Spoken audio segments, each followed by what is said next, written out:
I'm Oren, and what I like to do is to intrigue emotions using everyday objects. I leave my own fingerprints through text and technology in the public space. Let me show you what I mean. In this video, you can see a machine that I've built that converts street puddles into water fountains in the middle of the street. Puddles belong to no one, just remains of rain. And it also comes with lighting fixtures that use the mud of the puddle as a diffuser. All that in order to make the puddle look just like Las Vegas. In the next 9 minutes, I'm going to talk about my work process. In 2012, I've started my industrial design studies in the academy, and nothing went smoothly during my studies.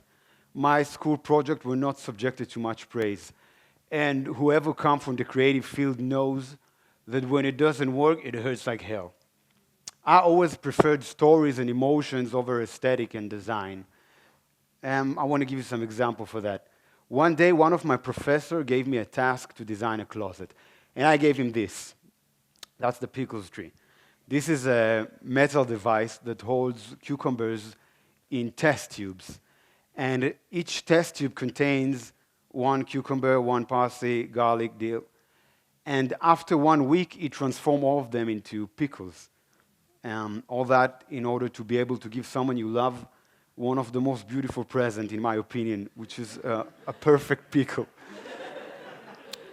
So my works were received as if they belonged to the weird kid in the kindergarten, as if the kindergarten teacher would tell to herself, you know what, let him play his weird games in the sandbox, and around 2 his mom will come to pick him up, and this is not our problem anymore. Meanwhile, I started to take creative writing lessons in the academy, and there I met a girl who wrote incredible poems.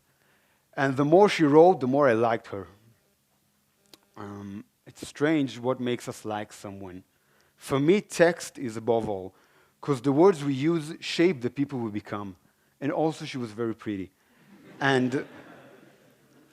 But that girl didn't even notice me. And all of the frustration from my romantic life in the academy caused an eruption.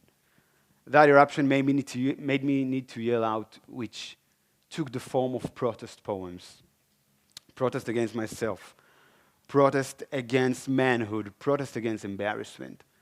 So I used a technique which I knew well from school called laser cutting. And I used it to make stencils for my poems that later I would spray in Israel as graffiti at nights. And one of the first called love poems. Love poems. Everyone writes love poems, and I write embarrassment poems. Embarrassment for a woman, and unrequited embarrassment. After all, in every being, in every encounter, in every glance, there is this embarrassment. And then every time a couple of strangers focusing their gaze on the floor of an elevator, surely they want a true embarrassment. I sign my poems with my full name, no nicknames like many graffiti artists. So just like fingerprints, they will always lead you to one person, if you would like to find him. So if someone appreciates them, he can find me. And if someone doesn't like them, he has the address. And they found me. My poems quickly spread in the social media and in the press and introduced me to many kinds of people.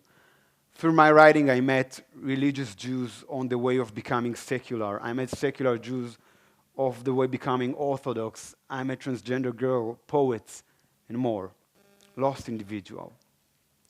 And it's interesting how lost individuals find one another the same way small water stream finally join to a larger one. They meet each other on the way down. Graffiti is a free form of art. Nobody owns it. You don't like it, you just pass over. It's like being in a gallery without the need to pretend you understand so much in art. Why I'm telling you that?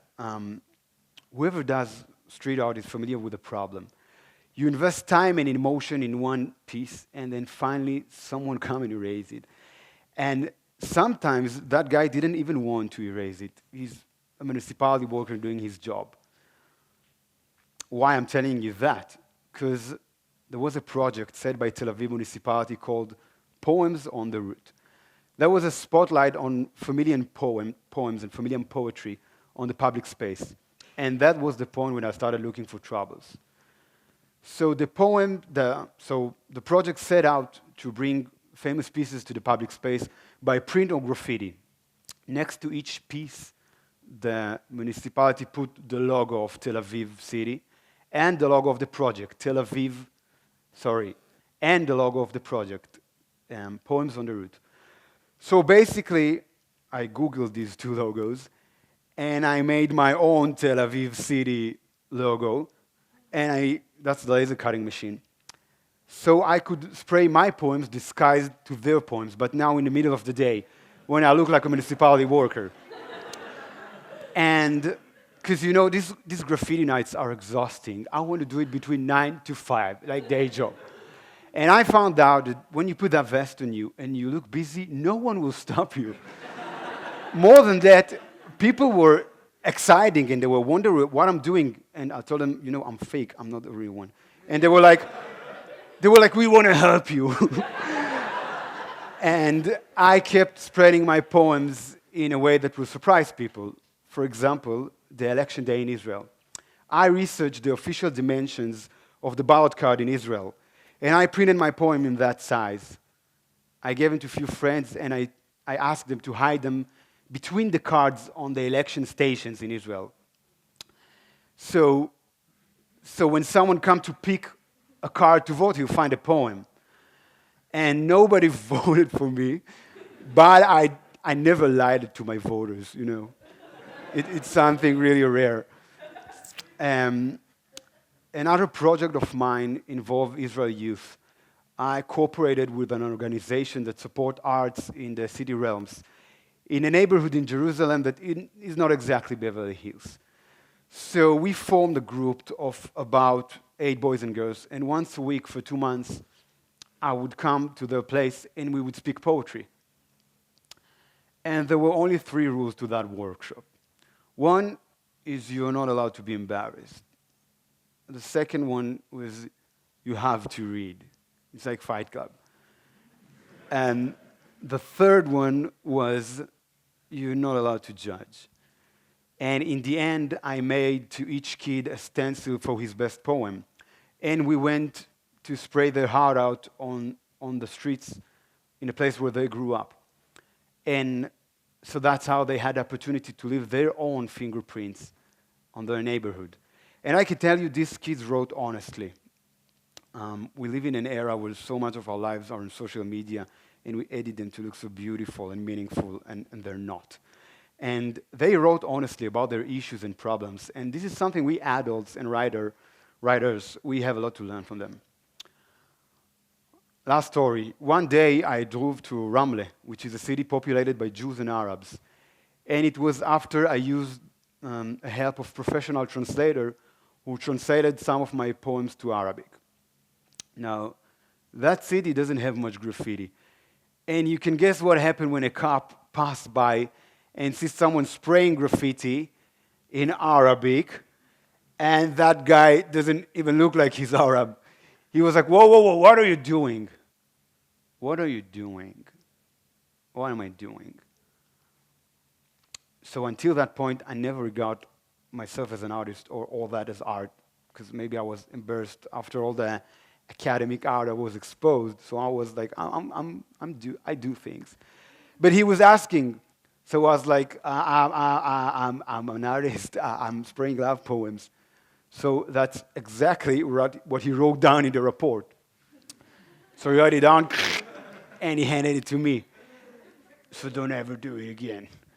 And, until that point, I never got any certification that I'm an artist. And suddenly I was standing in front of certification from the government. And it took me a while to pay that report, because in Israel, when you pay a report, you go to the post office, they split it into 2. For one half, they make the receipt. And I need that paper in one piece, whole. That's my story.